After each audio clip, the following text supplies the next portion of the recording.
Ce que je voulais vous partager aujourd'hui, c'est quelque chose de totalement différent de ce qu'on a pu entendre jusqu'à présent.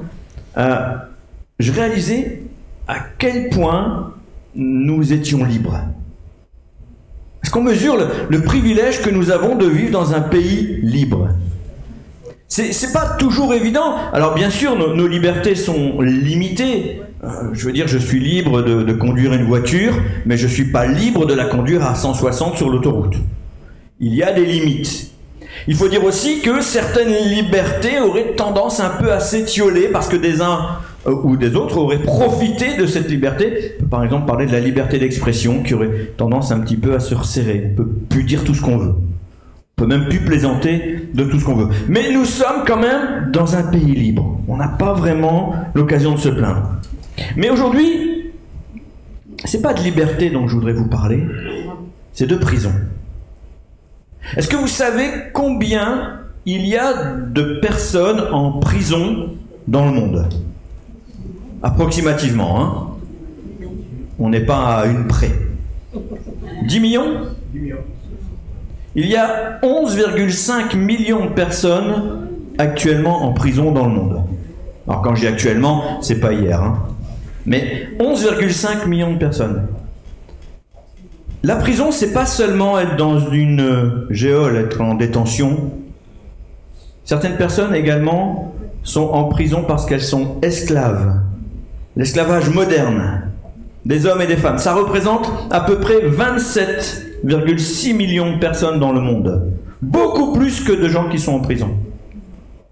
À ce chiffre, on peut ajouter 22 millions de mariages forcés. Ce que j'appelle aussi une prison. Quand on est obligé de vivre avec une personne qu'on n'a pas choisie, une personne qui a tous les droits sur nous, j'appelle ça une prison. Donc si on compte bien, on est à peu près à 61 millions de personnes qui vivent dans des conditions de prisonniers aujourd'hui dans le monde. Quand je dis 61 millions de personnes, il est impossible de dénombrer le nombre de personnes qui sont en prison en Corée du Nord, en Chine, dans ces pays totalitaires. En 2017, on estimait entre 5 et 8 millions de personnes en prison en Chine. Tout ce que vous additionnez là, finalement, ça représente quasiment la population française qui est en prison. Plus de 68 millions de personnes. On a du mal à réaliser ces choses-là, mais être emprisonné, c'est pas quelque chose qui nous fait du bien. Certains parmi nous ont connu la détention, et si vous parlez avec eux, ils vont vous témoigner de ce que c'est dur. On est loin de la prison avec le grand écran dans la chambre, hein. On n'est pas... La prison, c'est pas le Club Med.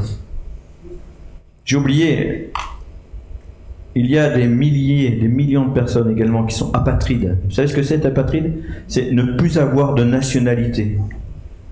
Tu es dans un pays, tu n'es même pas connu, même pas reconnu. C'est à peine si tu es enregistré. On ne peut pas connaître le nombre de personnes qui sont aujourd'hui sans nationalité dans le monde.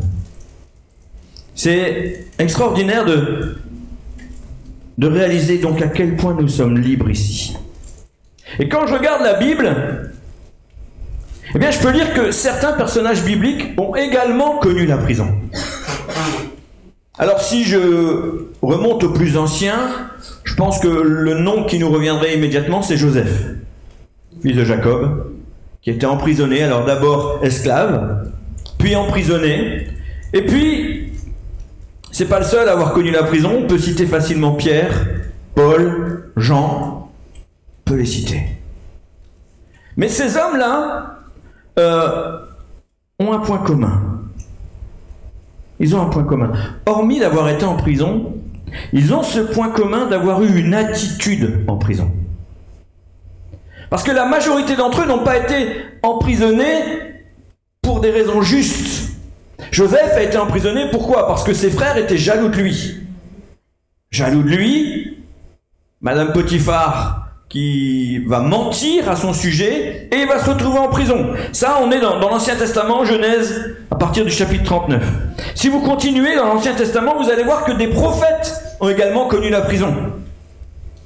Je citerai parmi eux Jérémie, Michée, 2 prophètes qui ont été mis en prison. Pourquoi? Pour avoir dit de la part de Dieu des choses qui ne convenaient pas à leurs autorités. Michée annonçait les défaites de son roi.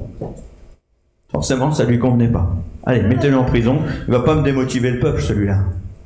Mais quand Michée annonce les défaites, c'est Dieu qui lui dit il va y avoir une défaite. Il ne s'agit pas de démotiver le peuple, il s'agit peut-être de réagir pour agir autrement et s'assurer la victoire que Dieu va nous donner. On pourrait citer Samson.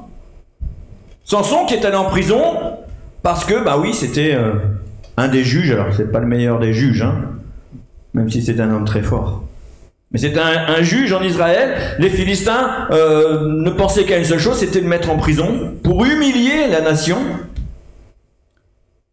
Et Samson, les conditions de détention n'étaient pas idéales. Hein. On lui a crevé les yeux, on lui a rasé la tête. Alors raser la tête, c'est pas le pire, sauf pour lui. Et puis le dernier des prophètes de l'Ancienne Alliance, qui est le dernier des prophètes de l'Ancienne Alliance? Ah, question piège. Je vous dis tout de suite, c'est une question piège. C'est Jean-Baptiste. Jean-Baptiste, c'est encore l'Ancienne Alliance.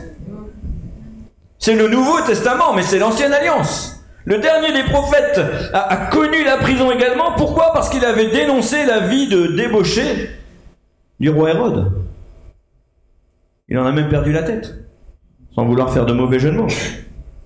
Mais il a été emprisonné. Dans la Nouvelle Alliance, quel est le premier prisonnier? Jésus, évidemment. Il a été arrêté... Et pendant qu'on était en train de parler de lui, on l'a mis dans une prison. Avant de le ramener devant Ponce Pilate, il était en prison. Pour quel motif? Jésus, bien évidemment, le premier. Et puis ensuite, on peut parler de Pierre, on peut parler de Paul et Silas, on peut parler de Paul tout seul. Pourquoi? Parce que c'était des hommes qui prêchaient, qui annonçaient l'évangile. Vous vous rendez compte? Le délit? Et puis ensuite, il y a eu Jean, exilé sur l'île de Patmos. C'était des hommes qui ont contribué à notre édification, mais dans leur détresse, ils n'ont jamais oublié Dieu. Je dirais même que pour Samson, se souvenir de Dieu, ça a été la porte de secours. Lui qui était orgueilleux, la prison l'a ramené à l'humilité. Lui qui croyait n'avoir besoin de rien ni personne, s'est retourné vers Dieu pour lui demander à nouveau la force. Et que dire de Pierre qui en prison dormait? Il était dans une paix totale. Dieu était avec lui. Paul et Silas dans la prison chantaient, louaient Dieu. Et les portes se sont ouvertes. Joseph en prison continuait d'interpréter les rêves et d'avoir ce bon témoignage. On lui confiait la responsabilité de toute chose.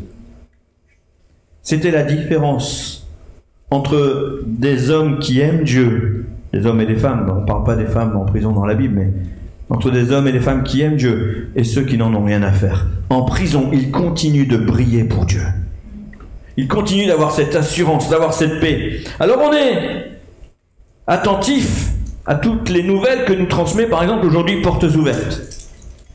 Parce qu'on continue de mettre des gens en prison pour leur foi. Il y a encore des hommes, des femmes, qui souffrent, qui sont persécutés parce qu'ils sont chrétiens. Est-ce que c'est normal? Bien évidemment non. Mais du coup, on pourrait se sentir privilégié de vivre ici, avec autant de liberté. Mais je vous pose cette question ce matin. Sommes-nous réellement libres? Ou y a-t-il encore des prisons sur nos vies?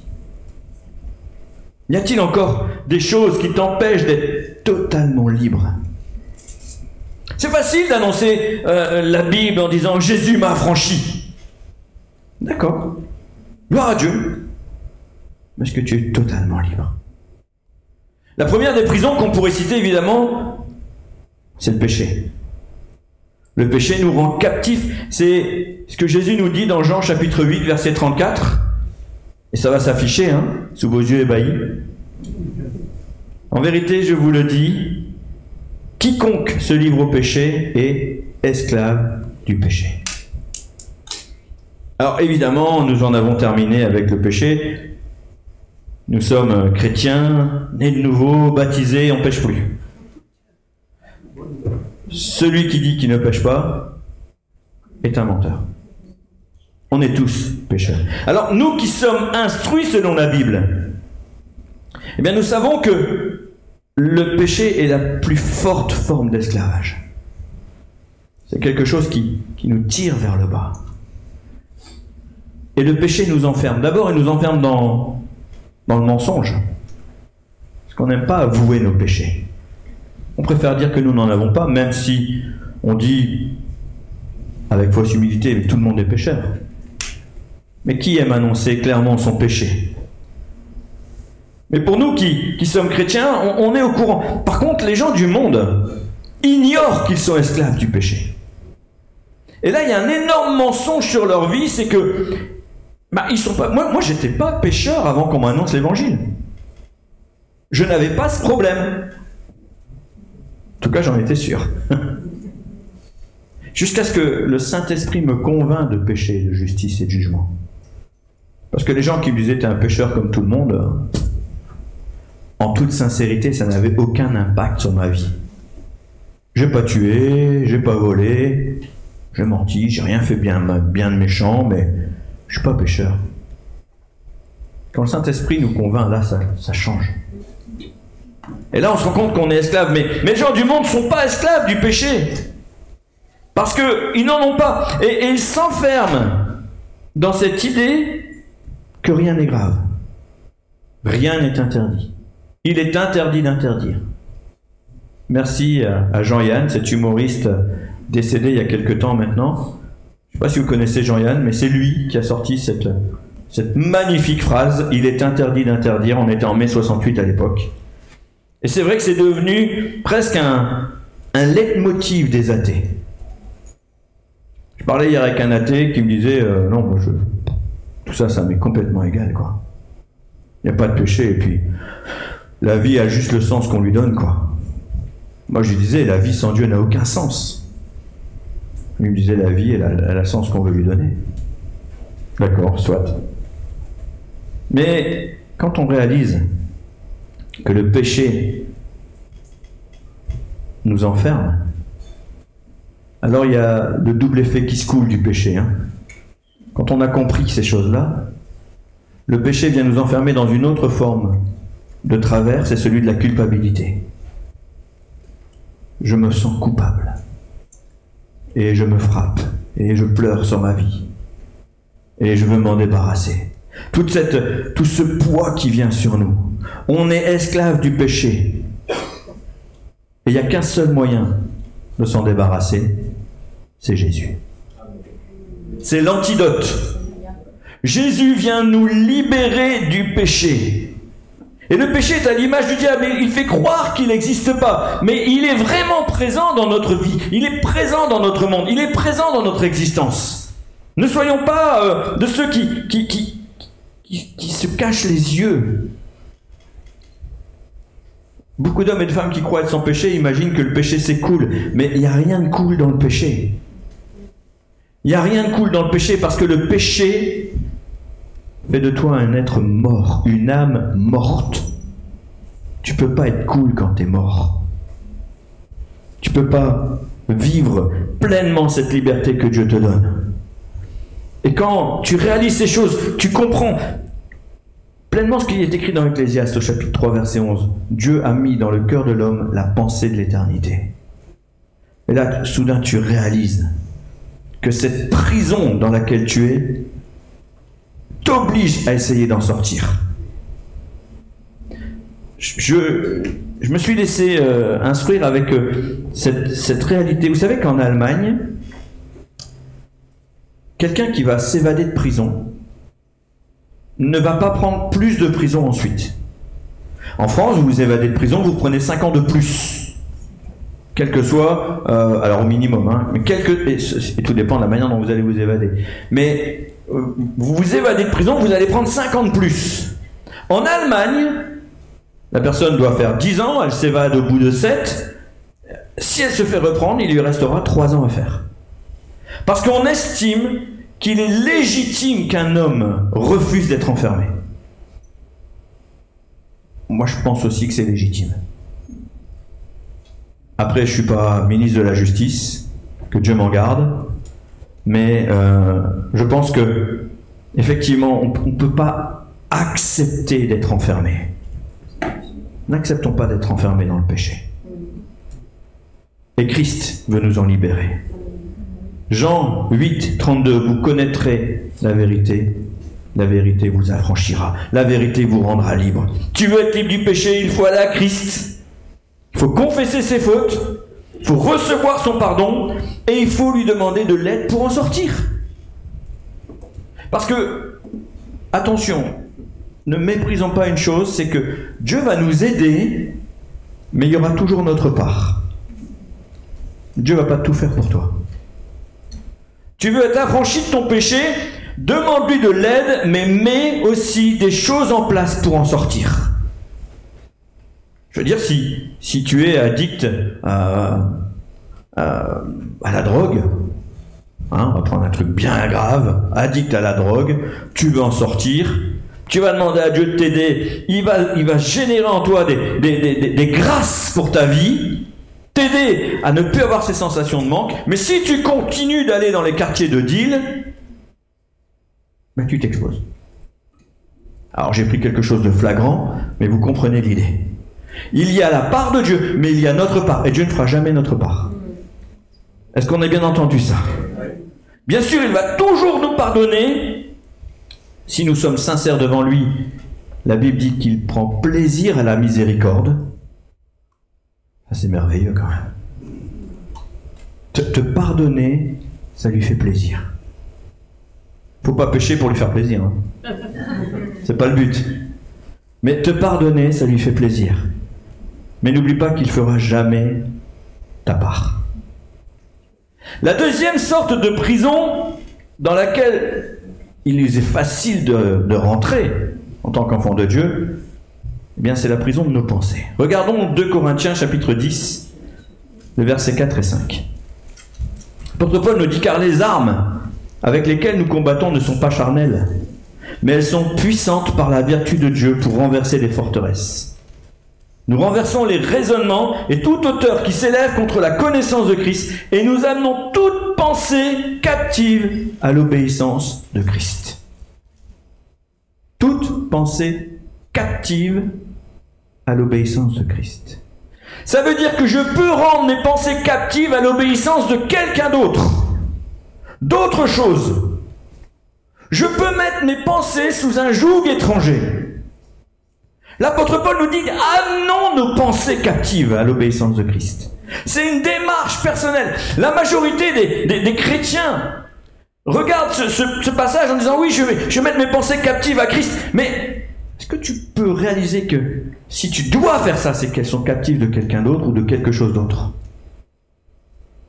Nos pensées sont souvent ce qui va nous tirer vers le bas. L'apôtre Paul nous invite ici. Ce qui veut dire, c'est que si tu raisonnes comme le monde raisonne, si tu raisonnes comme ton éducation te l'a enseigné, si tu raisonnes selon tes propres critères, tes pensées ne sont pas celles de Christ. À l'image de Gédéon qui se croyait être le plus petit, le plus faible, le moins bon, le moins qualifié, Dieu l'appelle vaillant héros. La pensée captive, c'est d'être un vaillant héros. Je suis un vaillant héros. Et je refuse tout ce qu'on a pu dire sur moi. Le froussard qui se cache dans la citerne, dans le pressoir. Je ne suis pas cet homme-là. Je ne suis pas Jérubbaal. Je suis Gédéon, le vaillant héros. Je ne suis pas le fils d'un adorateur de Baal. Je suis le oint de Dieu pour libérer le peuple. Je suis un juge de l'Éternel. Ça, c'est l'exemple de Gédéon.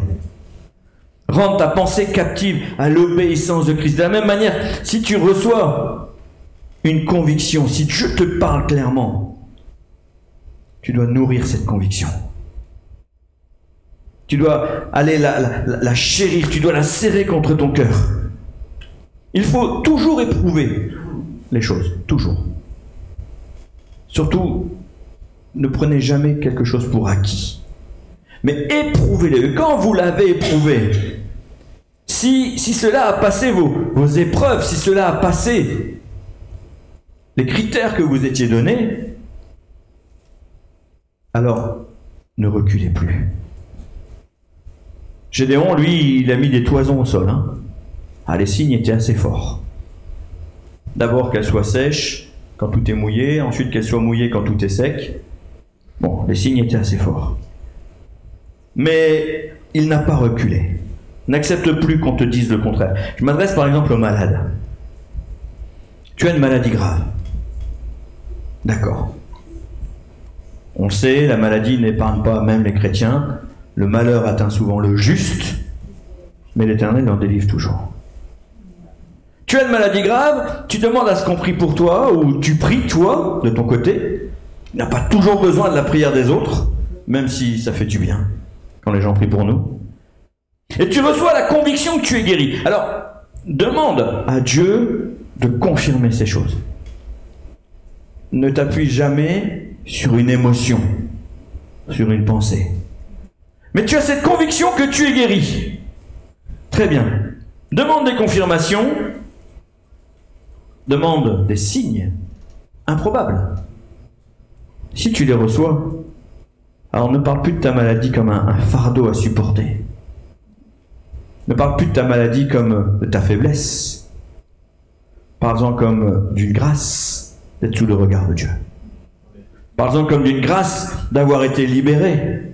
Parle-en comme une chose qui est réglée, même contre toute apparence.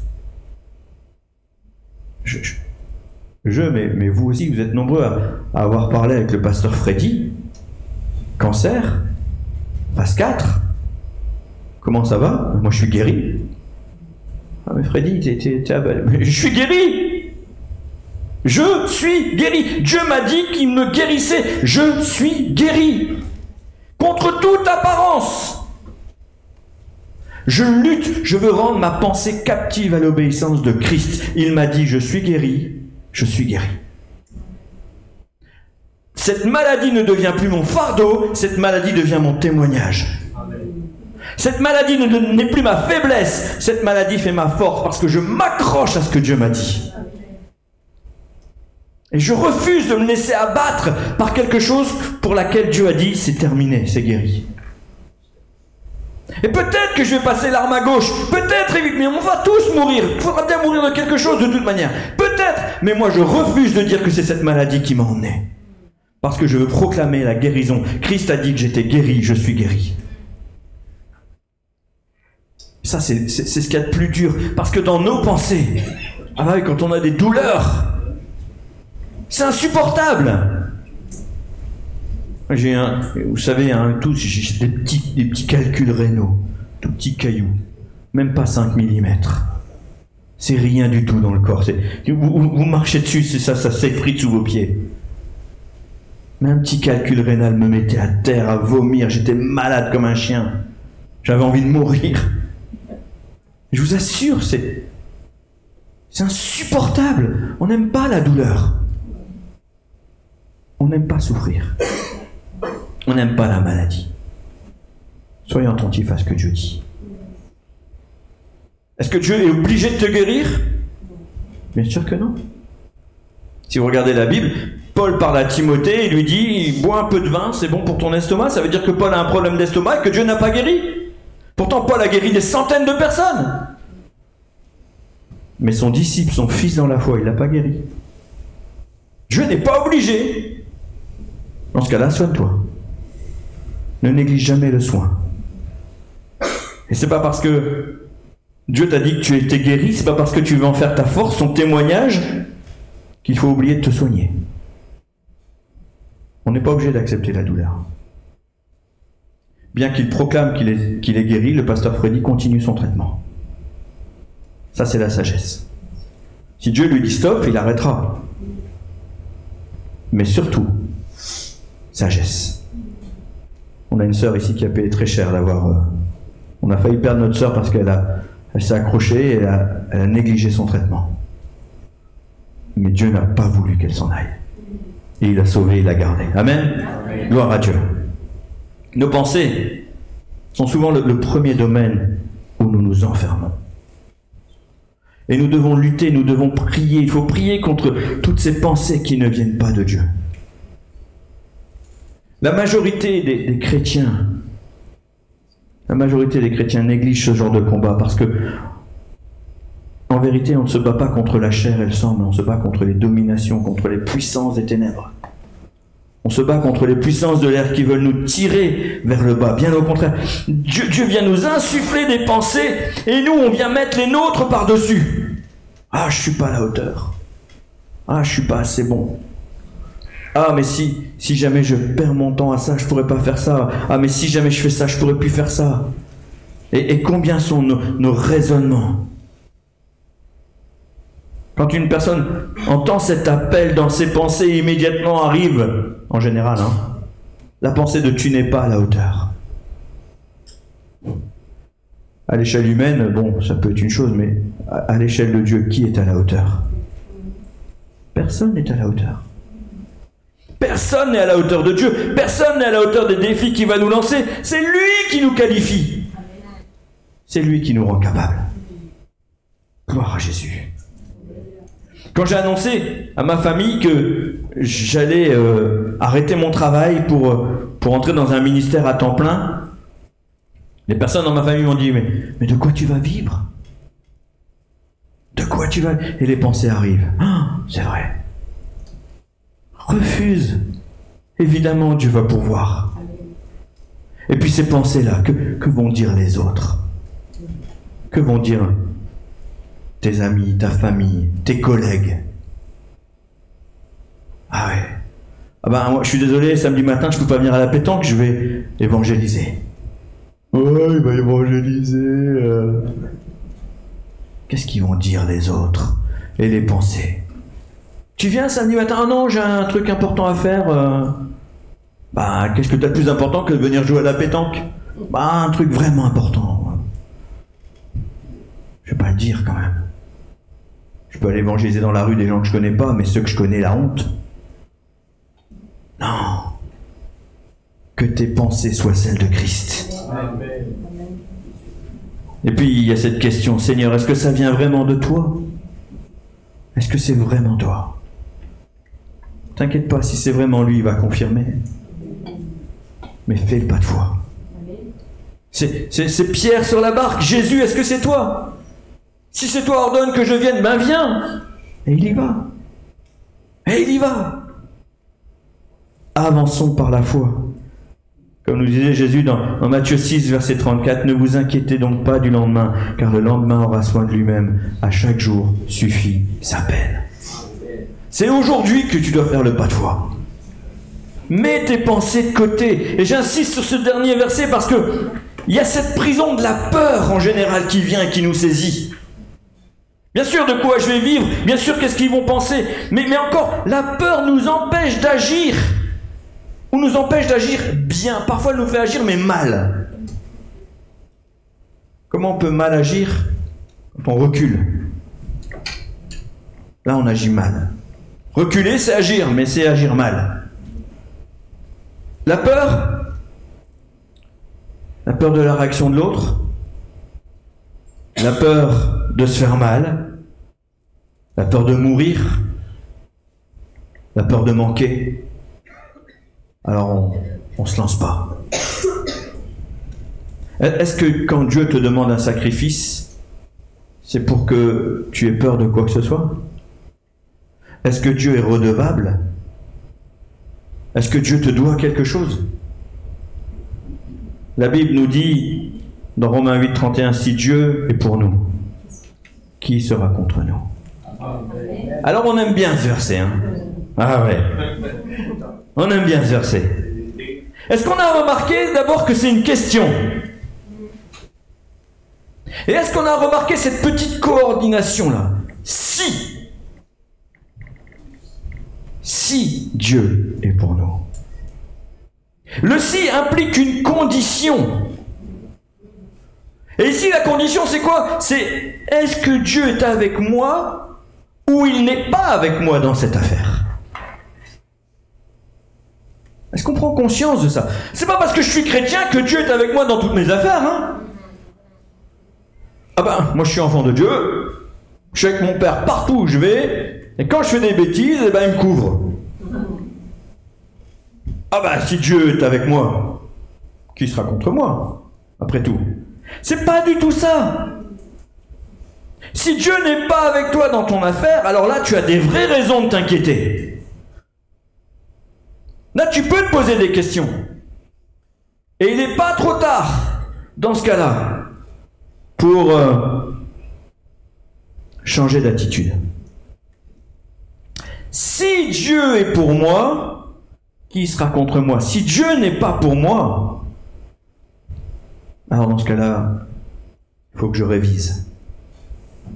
Si Dieu est pour moi, allons-y. Hein. Si Dieu est avec moi, si Dieu m'accompagne, si Dieu me dit fonce, j'ai aucune raison de m'inquiéter. Mais s'il n'est pas avec moi, eh bien il faut que je m'arrête, que je cherche sa présence. Peut-être qu'il faut que je change d'orientation. Peut-être même qu'il faut que je fasse demi-tour. Si Dieu n'est pas avec moi, je dois tout mettre en œuvre pour que ça change. Mais c'est pas Dieu que je dois inviter dans mes plans. C'est moi qui dois retourner dans les siens. Et ça, c'est très différent. Si je suis dans les plans de Dieu, j'ai aucune raison de m'inquiéter. Mais par contre, si Dieu est avec toi, c'est la peur qui doit changer de côté. La peur doit avoir peur de toi. L'adversaire doit changer ses plans. L'adversaire doit reculer. Enfin, il m'est impossible de parler de prison. Et vous me connaissez bien maintenant, sans parler de la religion. Sans doute la plus subtile. Le légalisme religieux. Combien de personnes s'enferment dans cette prison du légalisme? Et c'est très subtil. Hein. J'ai beau essayer de le dénicher partout, je tombe moi-même dans des travers légalistes. Personne n'est à l'abri. On essaye, on se bat, on casse des murs, mais combien de personnes s'enferment dans un esclavage de religiosité? Combien s'interdisent des choses que la Bible n'évoque même pas? Sous prétexte de tradition, on va chercher des jougs et on se met sous ces jougs étrangers. Dieu se dit, mais qu'est-ce que tu vas chercher ça? Pourquoi tu fais ça? Je prends pas plaisir. Je t'ai pas demandé ça. Ça m'intéresse pas. C'est pas ce que je te demande. Combien se privent de la grâce sous prétexte de satisfaire leur religion? Alors je parle pas à nous, parce que nous on est chrétiens évangéliques, on n'a pas de religion.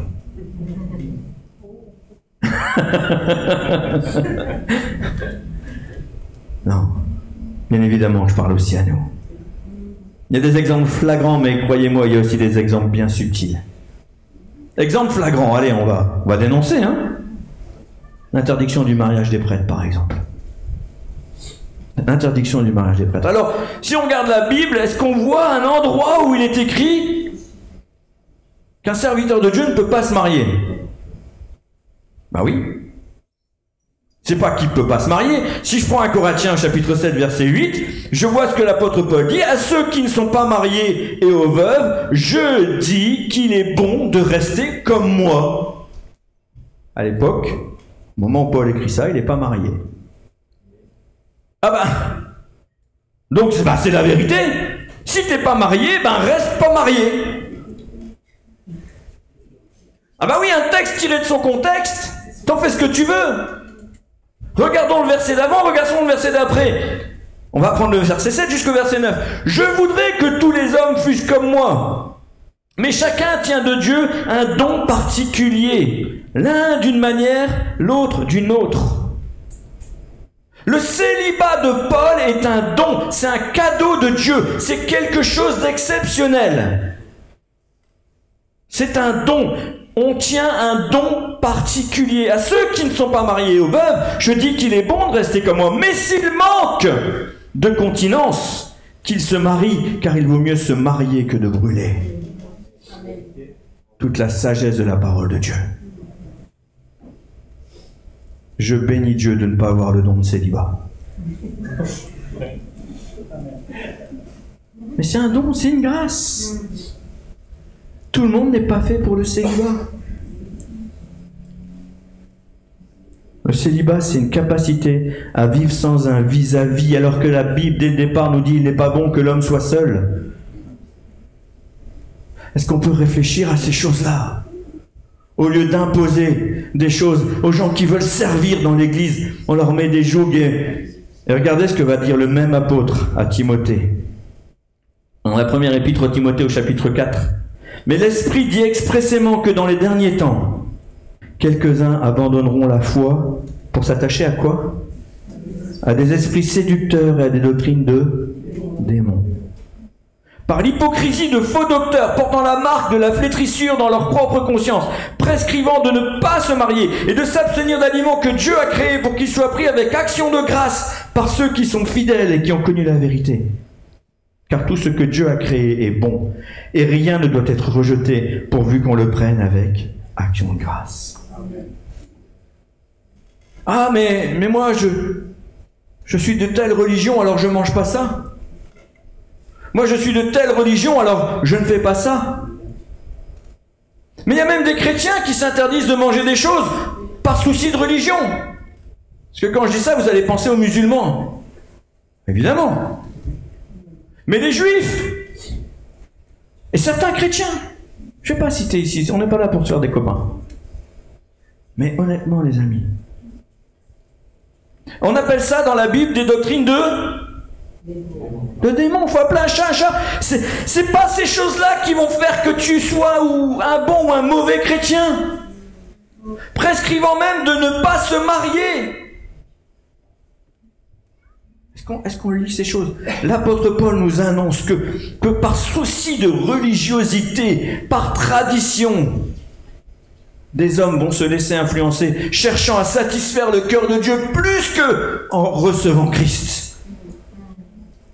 Il n'y a que Christ. Tu veux plaire à Dieu? Il n'y a que Christ. Tout ce que tu peux faire à côté ne fera pas que Dieu t'aime plus ou t'aime moins. Dieu t'aime au taquet. Il ne peut pas plus. Il ne peut pas moins. C'est pas parce que tu vas dire, ah, tu vois, je mets ma vie en sacrifice, je refuse de me marier, que Dieu va faire de toi une personne plus exceptionnelle qu'une autre. Ah, tu peux peut-être devenir pape. Et alors? C'est pas une fin en soi. David, je t'assure, c'est pas une fin en soi. La Bible nous avertit que ces préceptes ne sont pas de Dieu. Et même qu'ils sont dangereux. Mais pour se donner bonne conscience, alors on va accepter. Ah non, moi je mange pas de ceci. Ah non, moi je mange pas de cela. Que tout ce que tu fais, tu le fasses avec action de grâce. Qu'on ne se prive pas de manger des bonnes choses, qu'on ne se prive pas d'un mariage heureux, qu'on ne se prive pas d'une famille, qu'on ne se contente pas de ce que le diable veut bien nous laisser, mais qu'on prenne tout ce que Dieu veut nous donner. Amen. Regardons plutôt ce que préconise Paul, Galates 5, verset 1. C'est pour la liberté que Christ nous a affranchis. Demeurez donc fermes et ne vous laissez pas mettre sous des jougs de servitude. Tu aimes Christ? C'est une vraie question. Tu aimes Christ? Reçois la liberté qu'il veut te donner. Ne te laisse pas mettre sous un joug étranger. Quand tu veux faire quelque chose, dis-lui, ça te plaît ça? S'il te dit non, laisse tomber. Mais s'il te dit ouais, ça peut être sympa. Peut-être qu'il va te dire, bon écoute, ni plus ni moins. Rien n'est interdit, mais tout n'est pas utile. Rien n'est interdit, mais tout n'édifie pas. Peut-être qu'il va juste te dire, ouais, ça vraiment j'aime bien. Si tu as dit non, laisse tomber, mais pour le reste, fais tes propres choix. Sois juste conscient que tu devras rendre des comptes. Quand l'apôtre Paul écrit ça aux chrétiens de Galatie, il les invite à rejeter toute tradition. À ce moment-là, ce qu'on leur demande, ces chrétiens-là, c'est de se faire circoncire. Ok, tu vas te faire circoncire. Ça va changer quoi dans ta vie? Ça va changer quoi? Laisse tomber cette tradition. Elle n'est pas utile. Certaines femmes s'imposent de porter le voile. Est-ce que Dieu méprise les femmes qui n'en portent pas? Est-ce que Dieu ne les écoute pas quand elles prient? Est-ce que Dieu dit ah, excuse-moi, t'as pas mis ton voile? Je t'écoute pas. Laisse tomber. Si tu veux que je sois attentif, mets un voile. Alors ne prie pas sous la douche, ne prie pas dans ton lit la nuit. Hein? Quand tu pries, entre dans ta chambre, mets-toi à genoux et ton Père qui est dans les lieux secrets te le rendra bien. On ne prie que dans la chambre à genoux. Les amis, bien sûr c'est ce que Jésus nous a dit. J'accepte, évidemment j'accepte. Matthieu 6. Mais je vais chercher le contexte. C'est dans la relation que Dieu nous cherche. C'est pas dans la religion. Encore aujourd'hui, certains hommes se font circoncire pour des raisons religieuses. Est-ce que Dieu méprise ceux qui ne le sont pas? Je peux vous garantir que non. Ah oui. Quand c'est pour des raisons de santé, soit. Mais quand c'est pour des raisons religieuses, des millions de personnes se privent de manger du porc. Oh, quelle tristesse! C'est tellement bon le saucisson, le jambon, les ribs, le bacon, le lard. Alors, vous savez, un enfant qui n'a jamais eu de télé, ça lui manque pas. Mais si, quand je suis devenu chrétien, on m'avait dit « il faut que tu arrêtes de manger ces choses-là », j'aurais peut-être réfléchi à 2 fois. Non, mais je veux bien passer à côté des plaisirs interdits. J'ai jamais trompé ma femme. Amen, gloire à Dieu. Est-ce que ça aurait été un plaisir? Peut-être éphémère, mais en tout cas, Dieu m'a dit de ne pas le faire. J'ai même pas envie d'essayer. Mais Dieu, gloire à Dieu, il m'a jamais interdit de manger du porc. Alléluia. Merci Seigneur. Les amis, est-ce que ceux qui ne mangent pas de porc sont plus bénis que les autres? J'aurais presque tendance à vouloir dire même c'est l'inverse. Bah, je ne vous dis pas manger du porc pour être béni. Hein. Après, vous allez dire nouvelle tradition. Moi, je vais à la PE à Marguerite parce qu'on mange du porc. Et on est béni. Non, c'est pas ça que je vous dis. Il n'y a qu'un seul chemin, il n'y a qu'une seule vérité, il n'y a qu'un seul moyen de vivre. C'est Jésus. Il n'y a pas d'autre solution.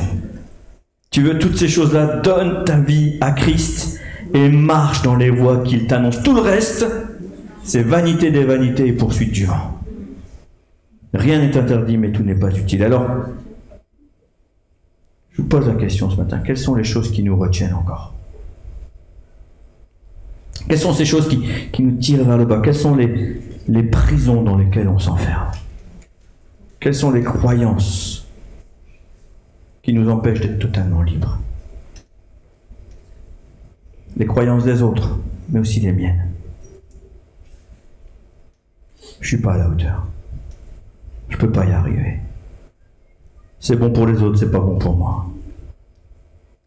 On doit sortir de l'emprisonnement, les amis. Le péché, nos pensées, la religiosité. Il faut qu'on fasse sauter tous ces murs. Est-ce que ce matin on peut prendre juste le temps de demander à Dieu de nous montrer encore les prisons dans lesquelles on est? J'ai appelé l'équipe de louange. Et on va prendre ce chant qui dit « Je ne suis plus esclave de la peur. Je suis enfant de Dieu. » Amen. Et pendant qu'on prend ce chant, que ce ne soit pas un karaoké, que ce soit la proclamation de ce que nous voulons vivre. Je veux être un enfant affranchi. Je veux être une personne libre. Et pendant qu'on chante, je vous invite à demander à Dieu de vous montrer ces prisons. Et ensuite, on priera avec vous. Parce que moi, je ne veux pas que vous ressortiez d'ici avec des prisons sur votre vie. Bien au contraire, ce que je voudrais, c'est que vous puissiez sortir en disant « Seigneur, tu m'as libéré ce matin. Seigneur, tu m'as affranchi de ces choses que je pensais vraies, qui sont des mensonges. Je refuse de marcher avec tous ces interdits sur ma vie qui font croire que je ne peux pas être un chrétien. Qui font croire que je ne peux pas servir. Qui font croire que je ne peux pas être épanoui. C'est pas ça que Dieu veut pour toi. Ce que Dieu veut pour toi, c'est que tu dises, Seigneur, qu'est-ce que tu me demandes? Et oui, je vais le faire. Est-ce qu'on peut se lever ensemble et vraiment méditer ces paroles que nous allons chanter et réaliser que la liberté que Dieu veut que nous donnions, veut nous donner, c'est cette liberté totale.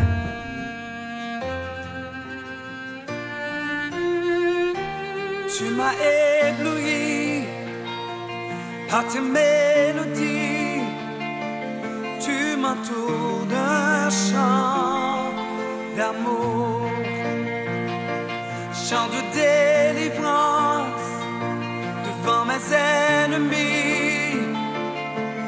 Toutes mes craintes s'enfuient. Je ne suis plus esclave de la peur. Je suis enfant de Dieu. Je ne suis plus esclave de la peur. Je suis enfant de Dieu.